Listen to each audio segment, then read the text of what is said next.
কারোর উন্নতি দেখলে, কারোর কোনো ভালো কিছু দেখলে আপনার অন্তর ভিতরে পিন পিন করে জ্বলে কিনা একটু খেয়াল করবেন। বুঝেন না আমার কথা?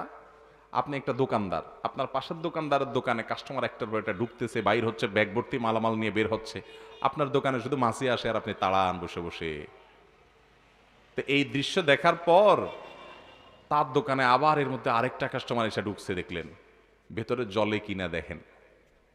যদি জলে, তাহলে বুঝলেন যে আপনার মিটারে ধরা পড়ছে, রাডারে ধরা পড়ছে, আপনার ভিতরে হাসাদ বা হিংসা আরেকজনের ভালো দেখলে জলে।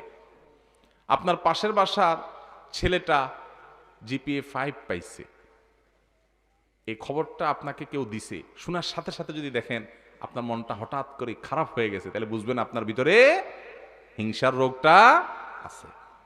আপনি একজন হুজুর, আরেক হুজুরের আলোচনা মানুষ প্রশংসা করে, বলছে অমুক হুজুরের আলোচনা থেকে আমার অনেক উপকার হয়েছে, এটা শোনার পরে আপনি হুজুর আমি হুজুরের মধ্যে যদি খারাপ লাগা কাজ করে, ধুৎ, এর ওয়াজ শুনে কেন সে এত ভালো বলবে, যদি আমার ভিতরে খারাপ লাগা কাজ করে, তাহলে বুঝতে হবে ভিতরে কি আছে, হিংসা আছে। কি রাডারে ধরা পড়তেছে আস্তে আস্তে?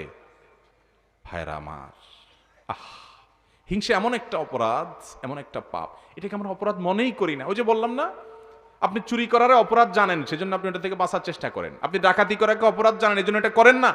কিন্তু হিংসা যে অপরাধ, এটা যে পাপ, এটা আমরা জানি না, অন্তর দ্বারায় এই পাপটা আমরা করি।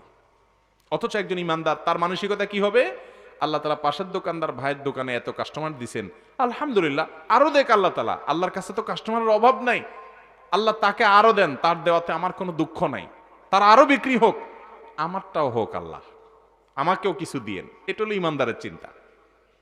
কিন্তু দেয় নাই আল্লাহ আমারে, আজকের দিন আমার বেচা কিনা হয় নাই, কোনো কারণে পুরো ব্যবসাটাই আমার ঠিক মতো উঠাতে পারলাম না, শেষ পর্যন্ত ধরাই খেয়ে গেলাম ব্যবসাতে।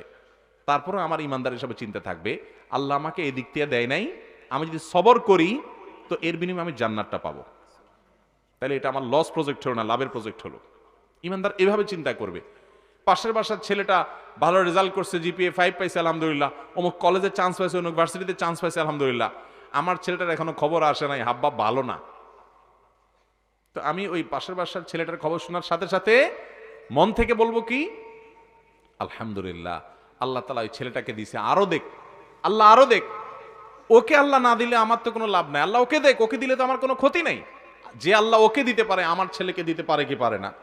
অতএব ইমানদারের চিন্তা হবে, আল্লাহ তাকে দিছেন, খুশি হয়েছি, আলহামদুলিল্লাহ, বাবা বেঁচে থাকো, আল্লাহ তোমারে বড় করুক। আর মনে মনে বলেন, আল্লাহ আমার ছেলেটাকেও দিয়েন। যদি আল্লাহ আপনি না দেন, আমার কোনো অভিযোগ নেই, আল্লাহ আপনি আরেক দিক দিয়ে দিবেন, একদিক থেকে না দিলে আরেক দিক থেকে দিবেন।